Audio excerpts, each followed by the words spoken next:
Reforços importantes. Vasco fecha 2 contratações muito comemoradas pela torcida e tem seu treinador balançando no cargo e muito questionado.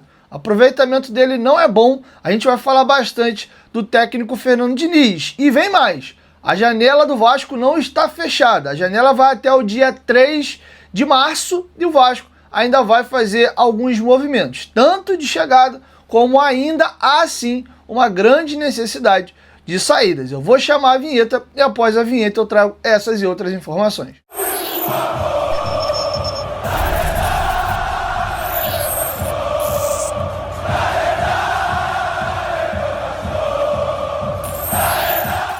Sejam todos muito bem-vindos ao canal Futebolaço, Dieguinho na área, entrando no ar a nossa primeira edição desta terça-feira, como sempre com muita informação para vocês. Já chega deixando o like no começo do vídeo que ajuda bastante. Se for a sua primeira vez aqui no canal, seja muito bem-vindo à família Futebolaço. É um prazer poder produzir conteúdo para você todos os dias. Se quiser comprar camisas antigas históricas do Vascão da Gama, chama a gente lá na lojinha do Futebolaço no Instagram. A gente envia para todo o Brasil. Temos mais de 600 peças vendidas lá na nossa lojinha. E se você quiser também vender sua camisa ou agasalho, manda foto pra gente lá no direct do Instagram. Peças originais em bom estado que a gente dá uma analisada. Dito isso, vamos agora às informações. Primeiro, vamos falar da janela, né? Ainda durante o pós-jogo, eu confirmei a contratação do Cuiabano. A notícia saiu alguns minutos, menos de uma hora depois de eu publicar meu vídeo. Faz parte, né? E só para contextualizar direitinho aqui, porque a gente no último vídeo nosso de notícia a gente não acabou falando, só pincelamos por cima no nosso pós-jogo. O Cuiabano chegou e eu quero aproveitar e dar algumas opiniões minhas aqui. Achei uma contratação muito boa, maravilhosa. Ele chega por empréstimo de 1 milhão de euros, que é um valor muito alto por um empréstimo, tá? O euro aí tá batendo hoje na casa de 6,20, só esse empréstimo tá custando 6,2 milhões de reais. O Spinelli, que eu vou falar daqui a pouco, tá sendo comprado por mais ou menos 10 milhões e meio, comprado. Então por aí a gente já tira um pouco da situação, tá? E o que mais me chamou a atenção é que o Vasco colocou uma obrigação de compra, ou uma opção de compra ali na negociação, e essa opção é de 10 milhões de euros. Só que esses 1 milhão de euros aí que foi pago pelo empréstimo já é abatido nessa compra. Logo, os 10 teriam que faltar a ser pagos mais ou menos ali 9. Dieguinho, se eu gostar da contratação do Cuiabano, excelente, chega para ser titular e acho que o Vasco fica com uma lateral esquerda bacana, com o Lucas Piton como uma sombra ali, podendo jogar uns jogos ou outro. É melhor você ter o Lucas Piton no banco ou você ter a entrada do Vitor Luiz ou o próprio Mutano, que tá jogando de pé trocado e tal. Até se o Diniz cair e chegar um treinador, eu imagino que o garoto, se jogar, vai jogar na lateral direita, talvez de ponta esquerda, mas na lateral esquerda acho muito pouco provável que um outro treinador acabe colocando ele ali. E você meio que mata essas improvisações com o Puma ali do lado esquerdo, tá? Então acho que resolve a nossa lateral, inclusive nos coloca numa condição tranquila de, já que o Cuiabano vem para ser titular e a tendência é ele jogar bem e eu precisar comprar, eu posso até já começar a dar uma olhada melhor nas propostas pelo Piton, pintando uma proposta de compra aí, eu já posso pegar o valor do Piton e completar para comprar o Cuiabano. E aí sim você tem um outro lateral mais de composição, Mutano, enfim, algum outro jogador. Mas ainda mais se faz necessário agora, na minha visão, a saída do Vitor Luiz do elenco. O Riquelme foi emprestado aí pra Grécia até junho, tem mais 6 meses de contrato com o Vasco, mas pode ser que seja comprado em definitivo lá. Enfim, vamos torcer pra ele bem com a camisa do clube grego. Então a gente precisa sair. Só que, cara, 10 milhões de euros no lateral é loucura. Dá quase a compra do Brenner com o Rinestrosa. É muito caro.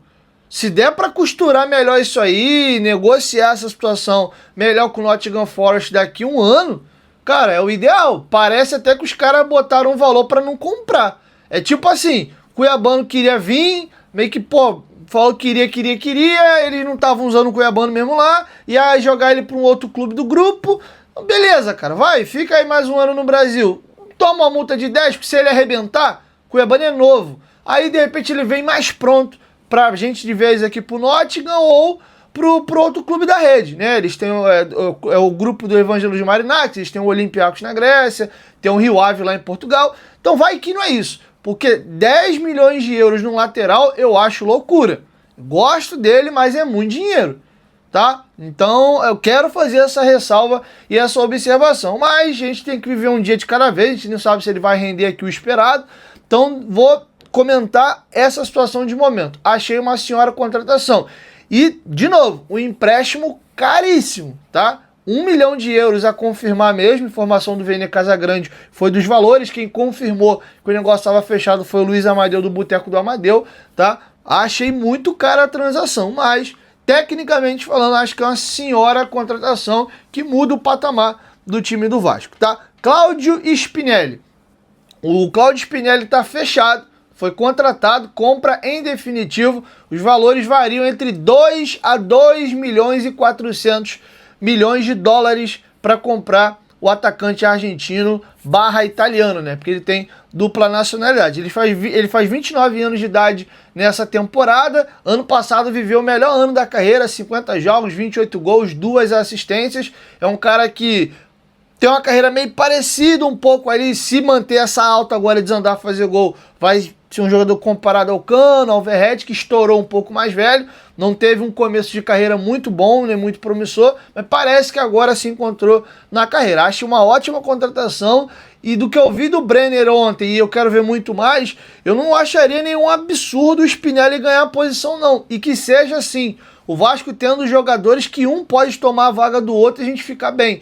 O Andrés Gomes está indo muito bem. Se o Andrés Gomes entrar numa má fase e o Nuno for pro banco, e o Nuno jogar na ponta esquerda e não, né, de ponta direita, como ele tem ido muito mal, acho que a gente tem uma boa opção, né? Na ponta direita ali, o Rinestrosa veio para se titular. Se ele demorar para se adaptar ou tiver num momento ruim, a gente pode botar o Andrés Gomes naquele lado ali, porque ele já jogou por aquelas bandas.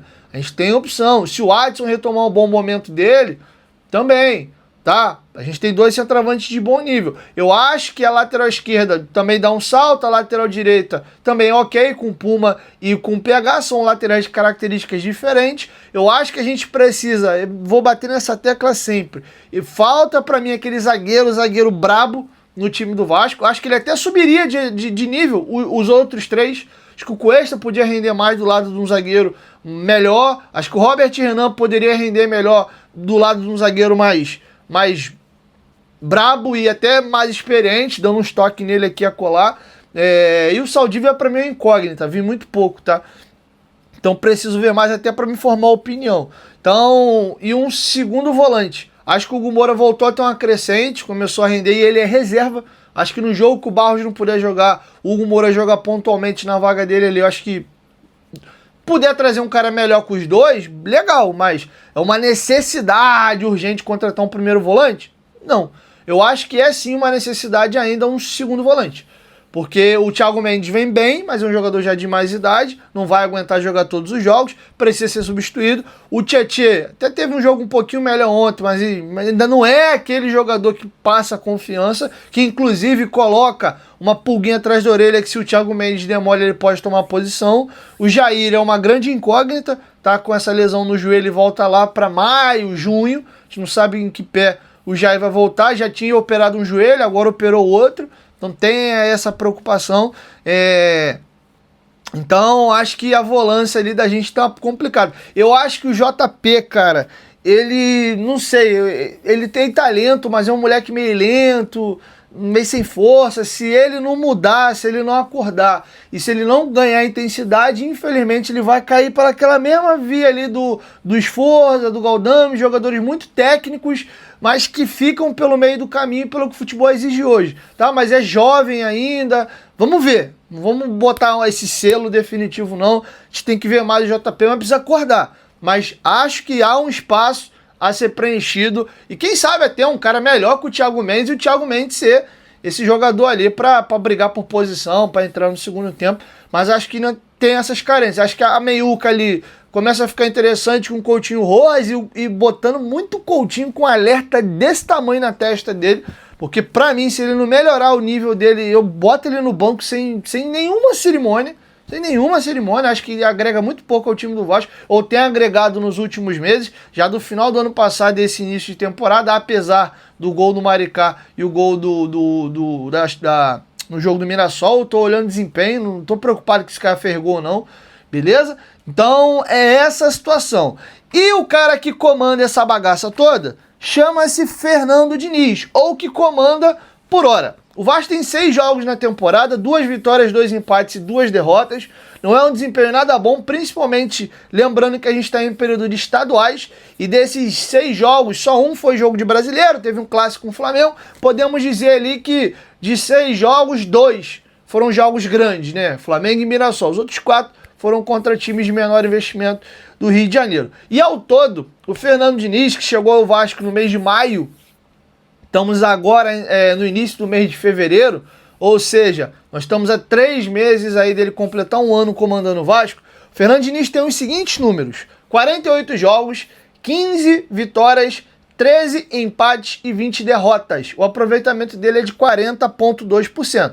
É um aproveitamento muito baixo e um aproveitamento ali que para Campeonato Brasileiro você fica brigando contra rebaixamento ali e escaparia ali com a cabecinha fora da guilhotina no detalhe, tá? Então assim, é um aproveitamento ruim, mas bem ruim mesmo. Inclusive, dos últimos técnicos do Vasco, o aproveitamento dele só não é pior do que o do Boina, né? Do português Álvaro Pacheco, que chegou ali com pouquíssimos jogos, tomou aquela sapatada de 6 do Flamengo, e aí, meu amigo, não tinha Antônio Lopes que segurava uma porrada daquela, tá? Então, o Álvaro Pacheco acabou caindo. Eu acho que ele não era nem um treinador ruim, mas chegou na hora errada, né? O time meio bagunçado, pegou um clássico já naquele momento, o Pedrinho assumindo, tirando ali com méritos e com razão a 777. Então acho que ele foi um bom treinador, mas na hora errada. Inclusive ele voltou para Portugal, tá bem lá. Inclusive o Porto estava 18 ou 19 jogos sem perder de invencibilidade no Campeonato Português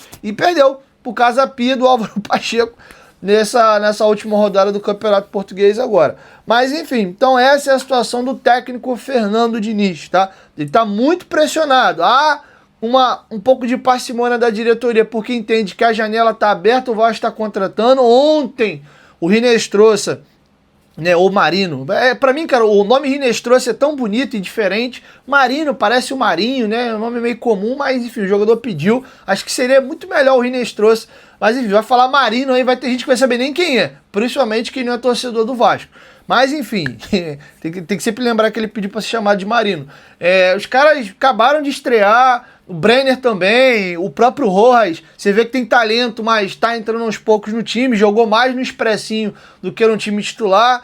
Então assim, alguns grandes estão passando sufoco aí, o Palmeiras já tá com uma crisezinha lá, o Flamengo também já tá tomando umas porradas da sua própria torcida e da imprensa, até agora só ganhando o Vasco. Os outros jogos do time principal do Flamengo só foi porrada. Fluminense, Corinthians, já perdeu inclusive título, tomou uma porrada do São Paulo. Então a gente tá vendo alguns grandes, aí o Santos também de novo. Começa essa confusão, o Tite está balançando no super elenco lá do Cruzeiro. O próprio Atlético Mineiro aí não tá nem nesse momento bem no campeonato estadual, tem mais empate do que vitória, foi ganhar o clássico do Cruzeiro, tirando a corda do pescoço. Então a gente tá vendo um início meio que complicado para todo mundo, porque esse campeonato brasileiro já muito no início do ano traz esse problema, que é de você dar aquela rodada no elenco, os reforços que são contratados ao longo dos jogos, não é início o campeonato, os times estão montados, não. Os jogadores vão chegando, cada um numa semana, e os jogos não param. Então, ficou meio complicada essa situação do brasileiro já dentro do mês de janeiro, beleza? Então, a situação do Diniz é essa. Então, tem um pouquinho de parcimônia ainda da diretoria por essa questão. E agora vamos ouvir o Diniz, tá? Ontem ele deu uma coletiva, na minha visão, um pouco mais lúcida, tá? O que não quer dizer que isso é muita coisa, porque mais importante do que reconhecer e de entender o que está acontecendo é resolver o problema. Porque eu daqui de fora eu falo o que está ruim, o que não está bom, você em casa também tem sua leitura, mas nem eu nem você tem a capacidade de resolver, né? A gente está aqui do lado de fora. Ele está vendo, mas também não está resolvendo, mas a gente vai debater isso agora na sequência. Rapidinho antes, lembrar vocês que a Gol Case é nossa parceira aqui no canal Futebolaço e tem parceria oficial com o Vasco, tá? Todos os produtos da Golcase são oficiais e licenciados. Você adquirindo, um percentual da compra vai direto para os cofres do Vascão da Gama. Você pode ir no QR Code na tela ou no link da descrição e usar o meu cupom GOVASCO para você garantir um desconto extra no carrinho.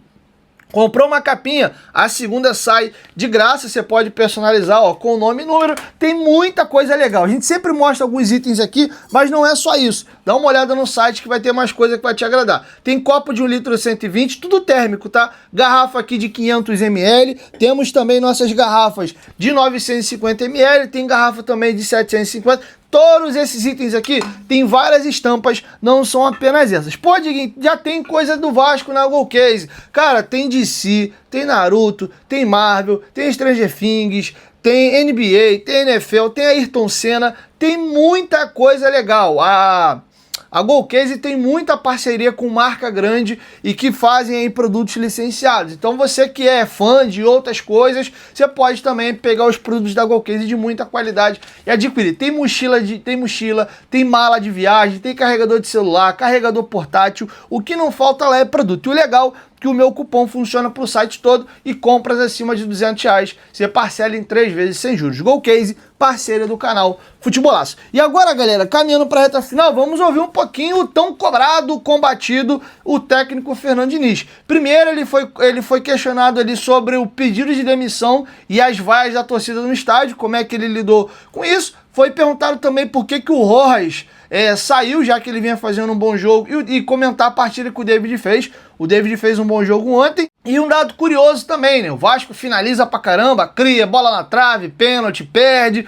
Por que o Vasco não consegue matar os jogos, principalmente jogos aonde não são tão difíceis como esse jogo no Madureira? O Vasco cerca e não mata o jogo. E ele aproveita também para comentar ali como é que foi, na visão dele, as estreias do Marino Hinestrosa e também do Brenner, tá? E para fechar, ele foi questionado sobre a situação do Lucas Piton, que é titular do Vasco aí desde 2023 e tá vivendo algo novo. A torcida do Vasco xingou o Lucas Piton ontem e bem no dia que o Vasco tem a contratação confirmada de um novo reforço para a lateral esquerda, que é o Cuiabano, que chega como status de titular. Então o Diniz vai comentar também, na visão dele, como é que ele enxerga essa situação do Lucas Piton e essa concorrência que ele vai ter agora com o Cuiabano. Para recuperar a confiança da torcida, tem que ganhar o jogo. Não tem outra coisa. A torcida está no direito de vaiar, tem que saber aceitar a crítica da torcida. A torcida de mim só vai receber elogio. Não tem nada, a torcida do Vasco é fantástica. Não tem nada. E vaiou merecidamente. A gente tinha que produzir mais, a gente tinha que ganhar o jogo e produzir mais, ter mais inspiração. Daqui a gente fez uma partida péssima. Não é questão essa. A gente teve 2 bolas na trave, teve um pênalti perdido, teve um outro pênalti não marcado, finalizamos 26 vezes, mas não foi o suficiente. A gente tinha que ter tido mais inspiração e ter vencido o jogo. Sempre tem que ser ajustado, mas eu acho que se pegar só a temporada, final da temporada para cá, como já disse, a gente terminou bem o ano, os 4 últimos jogos. A gente fez um bom jogo do Maricá, mesmo um jogador a menos. Contra o Nova Iguaçu jogou com o time totalmente modificado. Lá contra o Boa Vista foi ok, fizemos uma partida horrorosa contra o Flamengo, primeiro tempo, horrível, né?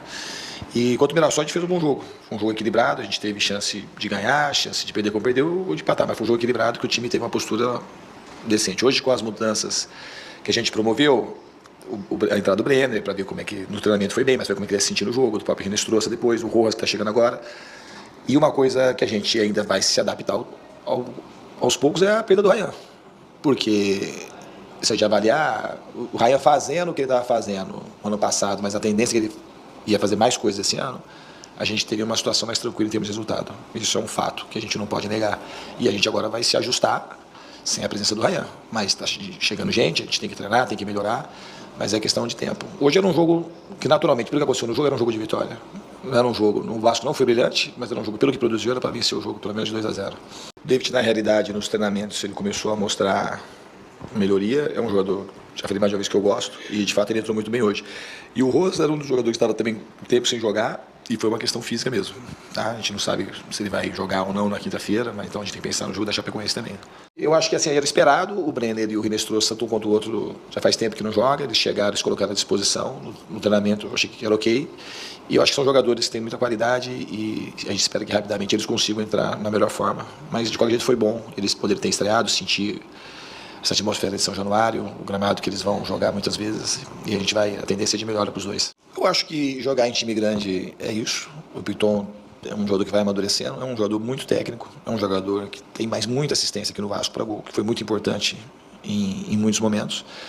E quando a gente erra, e time grande é isso, e você é criticado, ele foi criticado hoje, eu fui criticado também, fui chamado de burro, a gente tem que saber aceitar, administrar isso é ir amadurecendo, e saber que é isso mesmo, jogar em time grande é isso, a torcida ela vem no estádio para poder aplaudir, para poder vaiar, para poder extravasar. A gente está aqui para poder entregar um serviço de qualidade para o torcedor. Então o Piton, eu tenho certeza que ele está amadurecendo com as coisas que estão acontecendo. E eu espero que na próxima oportunidade ele consiga ter mais brilho, mas é um cara que trabalha todo dia, é uma das pessoas que tem uma identificação com o grupo e com o Vasco muito alta. E chegar jogador para a posição normal, a gente precisa reforçar e se chegar jogador para a posição, vai disputar a posição e vai jogar melhor. Para fechar, por último e não menos importante, o Diniz foi questionado sobre se vale o risco de expor tanto o time nessa feira aí de tentar ganhar o jogo. Ontem o Andrés Gomes de lateral esquerdo, tem jogos aí que ele empurrava, né, o Hugo Moura quando era titular para jogar de zagueiro, já botou o Felipe Coutinho e o Nuno para jogar juntos de volante. Ontem ele chegou a jogar com 4 até 5 atacantes. Enfim, se vale a pena todo esse risco que acaba gerando uma desorganização na equipe. E também um assunto aqui que eu acabei de falar, ele tem um aproveitamento de menos de 50% no comando do Vasco, o que falta para esse time começar a pontuar, já que na visão dele o Vasco joga bem, etc. E um dado também que sempre é comentado, variação na forma de jogar. O Vasco não muda muito o seu estilo de jogo na visão de muitos torcedores. O Diniz discorda um pouco disso e vai comentar essa situação. Confere aí. Eu acho que terminou mais organizado pelo afã de fazer o gol. Obviamente tem um pouco a ver com as mudanças, mas quando você arrisca fazer o gol, por exemplo, uma chance clara que a gente teve foi um cruzamento do Andrés quando ele estava de lateral. Foi o cruzamento que ele acertou. E quase que o Cuesta fez o gol. Então as mudanças elas tiveram efeito positivo. Obviamente que você corre um risco que não precisava ficar desorganizado, porque é onde tem o problema dos contra-ataques, na posição dos volantes. Eu não mexi nos volantes nesse jogo. Se o Coutinho estivesse jogando, talvez ele teria colocado ele de 8, como ele terminou algumas vezes. E esse cruzamento que você está falando do zagueiro, você pegar contra o Bahia, quem cruzou a bola para o Coutinho foi o Cuesta. Teve outros gols que a gente fez também de cruzamento de zagueiro. Quando um time joga com a linha muito baixa, para você conseguir criar mais situações de gol, os zagueiros acabam colocando o pé dentro do campo adversário. No primeiro tempo a gente não teve quase problema de contra-ataque. Tem um pouco a ver com as mexidas ali no final do jogo, e foi mais no final do jogo que a gente ficou desorganizado, mas um pouco mais pelo afã, e o Barros e o Tietchan ali saíram um pouco da posição. Então a gente não foi por conta só das mexidas. As mexidas não afetou muito no andamento do time. A gente podia ficar um pouco mais vulnerável aqui do lado do Piton. E o Andrés conseguiu cumprir bem a função. O esquema muda sempre. A maneira de jogar muda muito. O ano passado, nós jogamos aqui com bola longa, quase que toda a minha passagem. Muitos de vocês falam assim, o Vasco é o time que menos Diniz de todos os times que eu dirigi. Só quem não quer ver, pô. Agora, assim, a gente agora está melhorando a saída. Nós erramos, mas a gente erra para ir consertando. Não tem uma coisa que você vai fazer, você vai sair jogando, uma hora vai errar. Nós erramos aquela saída, era uma saída de quando a gente tomou o gol do Mirassol, uma saída de fácil correção. E o nosso gol também, a gente roubou uma bola na saída do Mirassol. Os times que se propõem a jogar, uma hora vai errar. A gente roubou mais bola do Mirassol do que o Mirassol roubou bola nossa. A gente saiu várias vezes contra o Mirassol de maneira limpa. Só que ficou registrado a bola que a gente perdeu e tomou o gol. O time está evoluindo na saída. E o time vai sair, o time vai ter que ficar inteligente e saber sair mais curto, sair mais longo, com a bola média. O time sai. É um rótulo que cria, que não confere muitas vezes a realidade. Contra o Flamengo a gente variou também. Saiu curto, saiu longo. Depende muito do que a partida pedir e de como o time estiver sentindo no campo. Existe uma tendência natural com os treinamentos e com os jogos acontecendo do time dominar. Mas essa primeira fase de construção, que é essa saída do goleiro, que todo mundo fala. Que a gente faz muito gol saindo do goleiro. É que eu sempre falo para vocês o seguinte, quando toma o gol, a gente perde a bola e sai o gol. É que quando você faz o gol, a bola sai dali e demora, às vezes 30, 40 segundos para sair o gol. E aí ela não é noticiada. Porque demora para sair. Só é noticiado quando você toma o gol. Então, assim, é uma coisa que a gente vai treinar para que a gente seja mais efetivo, que a gente erre ainda menos na saída e seja mais eficiente para poder fazer gols com esse recurso, quando a gente utilizá-lo. Bom, galera, é isso. Eu acho que há um carinho e um respeito muito grande da gestão pelo Diniz. Acho que uma coisa que a gente tem que falar, eu acho que nenhum técnico do Vasco, sei lá, cara, eu não lembro, talvez os técnicos do Vasco lá em 2000, eu não sei nem se o Ricardo Gomes em 2011, que o Vasco montou aquele baita time, se ele teve tanto respaldo e tanto pedido atendido assim, igual o Diniz. No período do Diniz, o Vasco está fazendo investimentos que nunca tiveram no seu centro de treinamento. O CT do Vasco tem melhorado muito. O Vasco tem salários em dia. o Vasco tem dado estrutura operacional, voo fretado, etc. para o time. A gente tem contratado e bem. Eu nem falei isso é tema até para um próximo vídeo, e esse número subiu. O Vasco até aqui, a janela não fechou, né? A gente sabe que Flamengo e Palmeiras fazem contratações de cifras malucas, então pode ser que numa contratação dessa eles passem a gente, mas no momento que eu tô gravando, dia 3 de fevereiro, o Vasco é o terceiro clube no Brasil que mais gastou dinheiro na janela de transferência que está em aberto. De novo, a janela não fechou. Podemos ver outros clubes aí fazendo grandes contratações de valores altos e passarem o Vasco. Mas o Vasco botou na casinha ainda o Cuiabano e o Spinelli agora. O Cuiabano é empréstimo, mas tem que somar esse 1 milhãozinho de euros. E o Spinelli é uma compra aí de 2 milhões de dólares. Tá? Então, o Vasco tem um investimento grande. Eu não lembro qual foi o último treinador do Vasco que teve tudo isso. E mesmo assim, o Fernando Diniz não consegue performar. É verdade que ele perdeu o Ryan e o Ryan é meio time do Vasco. Acho até que o Ryan mascarou um pouco o trabalho do Diniz ano passado, que teve picos de alta muito bom e picos muito ruins. Talvez sem o Ryan, o trabalho dele teria sido bem pior do que foi, e agora sem o Ryan. E isso também é difícil, mas a gente também tem que colocar na equação. Cara, ele perdeu metade do time dele com o Ryan e mais da metade dos gols com o Ryan e o Verratti. É um outro time. E os caras estão chegando ainda. A gente já vai botar o pé no pescoço, vai pedir a cabeça dele. Só que futebol, meu parceiro, é resultado. É resultado. E assim, até que ponto a gente vai ficar esperando? Porque o time também não dá sinais, cara.